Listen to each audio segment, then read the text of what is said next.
Hey, I'm Mike, and in this video I'm going to show you how to farm the Abyss Worm in Tomb of Sargeras, which is located in the Broken Shore in Broken Isles.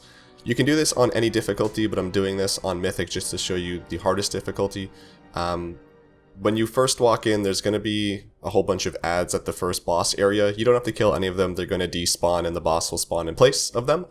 Just really quick while I'm getting over to the first boss in this video, I recorded it on July 21st, 2022 in patch 9.2.5 of Shadowlands. I'm level 60 with an item level of 222.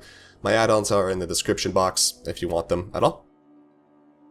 So as I was saying earlier, if you want, you can run this on every single difficulty once per week per character. So LFR, Normal, Heroic, and Mythic all share different lockouts, and I'll show you how to queue up LFR at the end of this video if you're not familiar.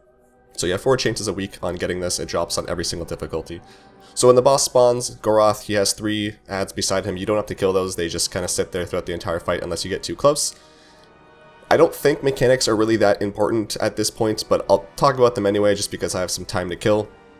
Most of the mechanics in this fight did not do any damage except for one of the adds, which you'll see those orange circles spawning. I think it's been a while since I've done this and I didn't really look up the mechanics, but I believe if you stand in one of those orange circles, it will prevent these adds from spawning. These are the Brimstone Infernals. They do an AoE called Fellfire that they're doing right now. It actually does a little bit of damage, so maybe stand in one of those orange circles or pop a defensive cooldown if you need to. Again, it didn't do that much damage, but if you're maybe not as geared as me, start with that. The boss is going to spawn some spikes that you saw earlier. He had an arrow in front of him. You would stand behind that spike to avoid the damage that's going to deal, but at this point it doesn't really matter. And there's going to be some green stuff on the ground that you can stand in probably, but it doesn't really matter. But once you kill that boss, you're going to jump down into the pit that he came from and head over to the second boss. There's just one pack of mobs you'll come across. You can skip them entirely. They're just in the water there, so go ahead and skip them. If you've never seen one of my map videos before, I do keep the map open throughout the entirety of it. This place isn't too complicated, but just in case anyone hasn't ever been here before, just an extra layer of knowing where to go. So hopefully that helps for anyone who might need it.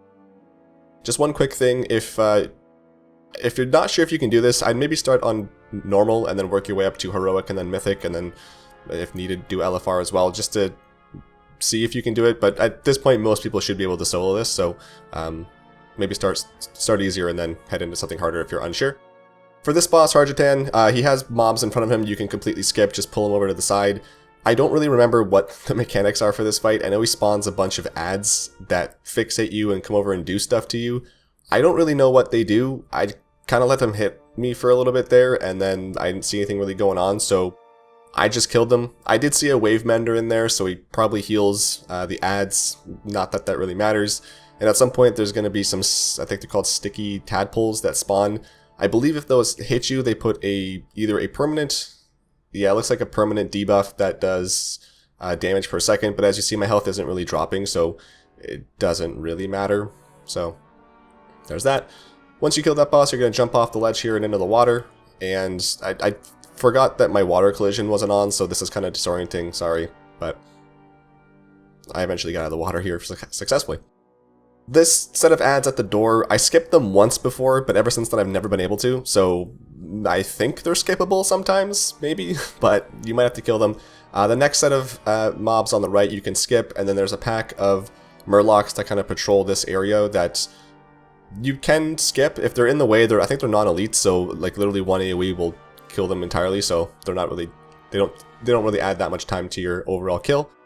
And then this patrolling set of, what are they called? I don't know, those fish people, and then the octopus there, just AoE them down. I believe the octopus used to put like an AoE on the ground that you don't want to stand in if you're not doing as much damage, but again, I don't really recall. And then into Mistress Sassy's room. She has a few mechanics, which actually is kind of funny. I remember progressing on this fight in Mythic when it was current content, and man, I hated this fight, and it was so long to get past it. But what she's going to do is she's going to spawn, you'll see it here in a second, that blue looking circle underneath me with an octopus in it. I believe that stuns you. It's either that stuns you, or these red circles that stun you, or both. There's something in here that stuns you. Don't stand in the blue circle or those red pools. These Abyss Stalkers she spawns throughout the fight, there'll be 3 at a time. Keep them up the first set because she's doing Slicing Tornado now. When you kill these Abyss Stalkers, they leave a green pool on the ground that slows the tornadoes, allowing you to get through them. I did walk through one of these tornadoes when I wasn't recording. They didn't do that much damage. Again, I'm just showing you the mechanics just in case you're curious and want to see how it kind of flows this fight. But for the most part, you could probably stand in most of this stuff and not really worry about it. That purple pool that she just drop there, leave it for now until she does an ability called Beckon Sargeras. You'll just want to use that for that ability. And at one point, I think she might have already done it. No, she's doing it now. The Call of Elias. She's going to spawn this big white line on the ground. I think that might stun you. Again, I don't remember which one stuns you, but one of them does. And then at certain points in the fight, she'll do an ability called Hydra Shot. That used to do a ton of damage. And actually, before I continue, so she does the Beckon Sargeras ability, which is kind of pulls you towards this guy in the corner. Just take that purple pool on the ground and run it into the purple circle wherever you see him, and that'll get rid of that. But Hydra Shot used to do a bunch of damage, and multiple people had to soak it. So if you need to, use a defensive, but again, probably doesn't do that much damage. So that's how you do the fight. Again, you can do this any difficulty the mount will drop on. And then if you are unsure how to queue up for this fight on LFR, I'm going to show you that here in a second.